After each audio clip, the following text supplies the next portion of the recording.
Hello അസ്സലാമലൈക്കും. ഇന്നൊരു banana cake തയ്യാറാക്കിയാലോ?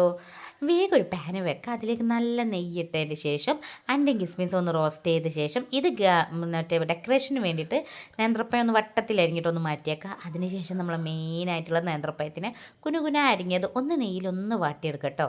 ആ ഒരു പച്ച ചൊയ മാറുന്നത് വരെ ഒരു 12 കോഴിമുട്ടയും ഏലക്ക പൗഡറും പഞ്ചസാരയും ഒരു നുള്ളു ഉപ്പൊക്കെ ഇട്ടൊന്ന് മിക്സ് ചെയ്ത കോഴിമുട്ടയും അതിലേക്ക് നമ്മൾ വാട്ടി വെച്ച നേന്ത്രപ്പായം ഇട്ട് മിക്സ് ചെയ്തതിന് ശേഷം പിന്നെ നമ്മൾ കേക്ക് സെറ്റാക്കണമല്ലോ.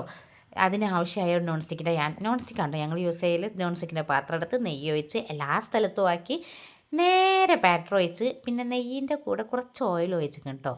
പിന്നെ ഇതാ ഒന്ന് കുറച്ചൊരു ഹാഫ് വേവ് ആയപ്പോൾ ഒന്ന് ഫ്രണ്ടൊക്കെ ഒന്ന് വെന്തെന്ന് കണ്ടപ്പോൾ നമ്മളെല്ലാം മാറ്റി വെച്ച് വറുത്ത് വെച്ചതൊക്കെ അതിൻ്റെ മുകളിലിട്ട് പിന്നെ ഒന്ന് വളരെ ലോ ഫ്ലെയിമിൽ ഒന്ന് വേവിച്ച്. ഈ ടൈമിൽ ഞാൻ അതിൻ്റെ താഴായിട്ട് അടുപ്പിൽ ഒരു പാനും കൂടി വെച്ചിട്ടോ നല്ലോണം ഹീറ്റ് ആവാതെക്കാൻ വേണ്ടിയിട്ട്. അങ്ങനെ നമ്മുടെ ബനാന കേക്ക് റെഡി ആയിട്ടോ. ഇത് പേഴ്സണലി എനിക്ക് അത്ര ഇഷ്ടമില്ല, പക്ഷേ ഇതൊരു അത്യാവശ്യത്തിന് കൊണ്ടുപോകാം. അപ്പോൾ അടുത്ത വീഡിയോ കാണാം. Bye bye, see U.